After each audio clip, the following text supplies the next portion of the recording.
The History of Poland podcast, episode 18, Brother Against Half-Brother. Hello and welcome back.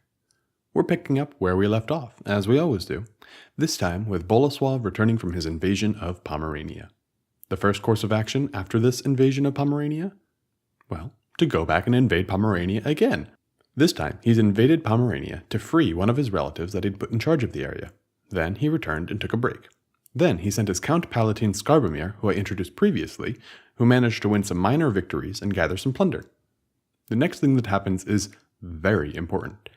Bolesław seems to realize that being in a perpetual state of cold and proxy war with his brother is likely to lead to a full-scale battle at some point, which he should be prepared for. It seemed that Bolesław's thinking was that his alliance via marriage with the Kievan Rus was not going to be enough against Zbigniew's alliance with the Pomeranians, Czechs, and, in the worst-case scenario, with the Empire. So, Bolesław focused on improving his relations with the Hungarians. At this point in time, the current king of Hungary was named Koloman. Koloman was not originally destined for the throne, which invariably meant that there were rivals for the kingship, one of whom was operating out of Bolesław's territory. Obviously, you can't have an alliance with someone and simultaneously provide a base of operations to someone seeking to overthrow them, so Koloman was rightfully nervous about getting too close to Bolesław. In addition, Koloman had a somewhat warm relationship with Zbigniew, though by no means was this a set-in-stone alliance. According to Gallus, Bolesław sent some letters to Koloman asking to meet. Then, Koloman, who has the nickname Koloman the Bookish, unsurprisingly, with that nickname, responded with more letters. There was evidently some nervousness about a summit between the two leaders, which was only overcome by sending some envoys back and forth to negotiate about the terms of the meet. Eventually, despite the diplomatic tension, the two leaders did meet. At this meeting, they apparently hit it off, with Gallus telling us that, quote, the two rulers met and vowed perpetual friendship and brotherhood before they departed, end quote. So, the new order of alliances is as follows. Zbigniew is close with both the Czechs and the Pomeranians, while Bolesław is close with both the Hungarians and the Kievan Rus. One interesting note here is that it's unclear how formal Zbigniew's alliances were. It may have been an instance of Zbigniew temporarily inducing them to attack Bolesław with promises of cash, but no formal long-standing agreement. That does appear to be the case since Zbigniew's alliances were not long for this world. There are two forces that are worth mentioning now that we've avoided as of yet. The first is the Empire, the second is the Pope. As you'll remember from our episode on the conflict between the emperors and the popes at this period in time, the two were not on good terms, which provided many diplomatic opportunities to people who were wise to the times. Bolesław was one of those people, so shortly after his first foray into Czech lands, he cozied up to a papal legate that was in his area. As Thaddeus Manteuffel tells us, quote, he also attempted to find a basis of agreement with the Apostolic See, which was inimically disposed toward the Empire and the Czechs, end quote. Of course, if Bolesław was getting close to the Pope, then that meant Zbigniew's best chance lay with the Empire, although pretending like there's a formal alliance there is getting ahead of the narrative a little bit. Anyway, that's the status of the map of alliances.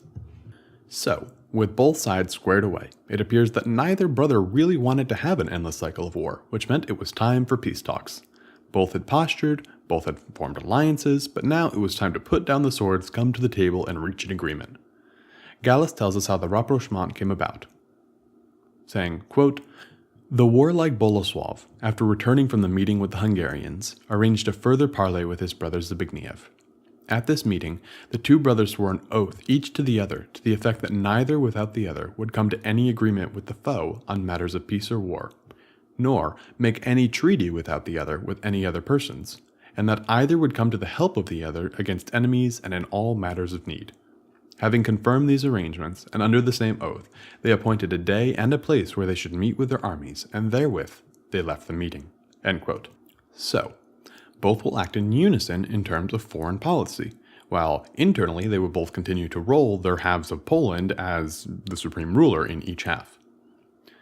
This policy of working in unison in regards to foreign policy specifically regarded the Pomeranians, who Bolesław saw as ripe for conquest, and who would be incapable of standing against the combined might of both Piast armies. Gallus tells us that Bolesław gathered his men and went to the appointed place to rendezvous with Zbigniew. Unfortunately, while Zbigniew did come with an army, he immediately reneged on his oath. So, using his army as a convincing argument, he told Bolesław to turn around and go home. Manteuffel tells us that Zbigniew's reasons for this breaking of faith were, quote, undoubtedly a desire to protect his own lands from the aftermath of such a conflict and to maintain friendly ties with the Pomeranians, end quote. Which is fair. After all, it's Zbigniew that borders Pomerania, and so if they ended up losing, it would be Zbigniew who would bear the brunt of the reaction. Whatever the reasons, the outcome was not ideal. In Gallus's words, quote, from this was to come such harm and shame to the kingdom of Poland that neither Zbigniew nor anyone else was hardly able to make it good afterwards, end quote. What was this foreboding future Gallus was making reference to? Civil war. But, like many wars, it didn't just go from 0 to 100 out of nowhere. Instead, it was the result of a slowly building crisis. First, Bolesław found himself unexpectedly fighting Pomeranians while celebrating a wedding. Then, surviving the attack, he gathered an army to invade Pomerania and deal them a fatal blow. Suddenly, at the same time, he found out that the Czechs were invading his territory again. To respond to both crises would be difficult, so Bolesław sent some of his troops into Pomerania to pillage and destroy in retribution for their attack, while he personally headed south to face the Czechs. When the Czechs heard that he was there in person, they declined to engage in battle and withdrew back to their territory. What does all of this have to do with Zbigniew? Well, it appears that Zbigniew was making it known that he was quite happy with these continuous invasions of Bolesław's territory, as it made keeping him in line a bit easier. Gallus tells us that, quote, Zbigniew was happier with that earlier war, which was somewhat undecided, than with his being glorified by manifold victories, end quote. Indeed, not only was he happy with the state of war, but he was benefiting from them materially. Gallus tells us that, quote, this was clearly shown when after the victory he received from the pagans, he's talking about the Pomeranians, some small presents in token, and repaid the ambassadors with lavish gifts for these small trifles. And when they raided Bolesław's part of Poland and took captives, they would immediately ship them for sale to the islands of the barbarians. These are islands in the Baltic Sea. Whereas if they inadvertently captured anything, whether plunder or people in Zbigniew's part, they sent it back without delay or cost, end quote. Unsurprisingly, this treachery was not very popular in any part of Poland. Gallus tells us that many nobles were growing wise to this and that their friendship with Zbigniew was quickly souring. These nobles gathered together and decided to do something about this. Gallus quotes one noble as saying, quote, up to now, we have ignored or turned a blind eye to the damage and division of our country, and borne it all too patiently. But now we plainly see the hidden enemy in the open, and the secret plots uncovered. For we know, and are certain, that Zbigniew on many occasions gave his oath about this to Bolesław in our presence, which means he has perjured himself not once or thrice, but many times. For he has not kept his friendship with his brother's friends, nor enmity with his enemies. On the contrary, he has proved to be the friend of his brother's enemies and the enemy of his friends. It was not enough to him merely to break his word and his promise, and to fail to give the help he had sworn to. But if he discovered his brother's plans to march against his enemies, he would incite other foes to enter Poland from the other side, and so force him to abandon his plans. He listened to quite childish and harmful counsel, offending the whole country for the hatred of a few, and leaving their father's inheritance open to be trampled by the foe. End quote. Clearly, with Zbigniew's supporters becoming disillusioned, and with constant warfare happening in Bolesław's lands, it was only a matter of time until Bolesław responded with force and invaded Zbigniew's territory. Gallus tells us that the tensions were almost at a boiling point when the Czechs invaded once again. Bolesław rushed to face them and simultaneously sent a letter to his brother asking that he come to assist in the endeavor.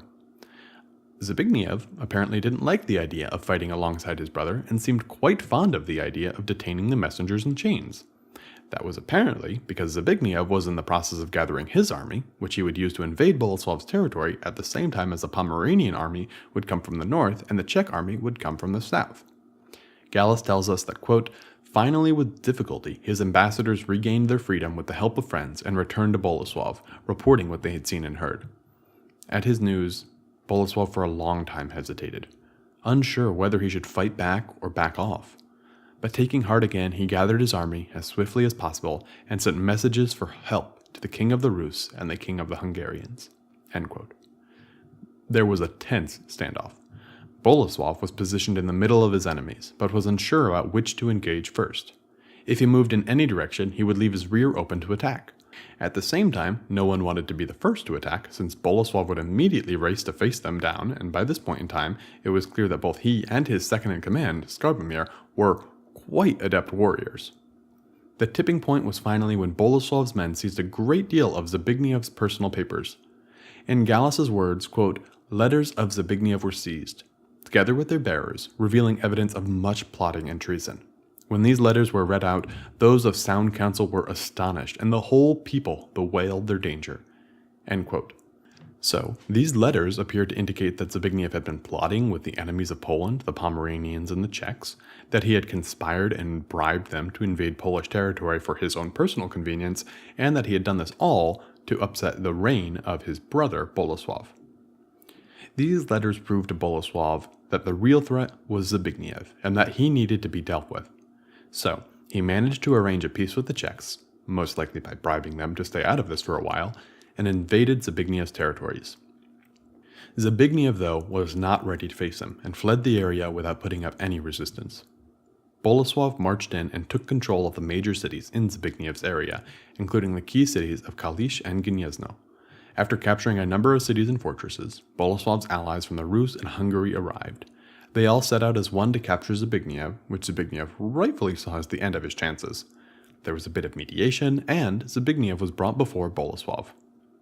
Gallus tells us that, quote, "He was brought before his brother to proffer satisfaction and pledge obedience. Then he recognized for the first time that he was no match for his brother. Then again he gave his oath in the presence of all that he would never oppose his brother, but would obey him in all matters and would destroy his fortresses. He was then allowed by his brother to retain Mazovia, but as a knight, not as lord. So peace was made between the brothers, the Ruthenian and Hungarian armies went home, and Bolesław could now move about in Poland wherever he pleased." End quote. Now, we're going to stop here for now. If you think this piece is going to last, you are going to be sorely disappointed. If you don't want it to last, I guess you'll be really excited. But I don't want to spoil anything, so you'll have to tune in next time. As always, thank you for listening. If you'd like to know more about these events, you can sign up for the email newsletter by going to historyofpolandpodcast.com.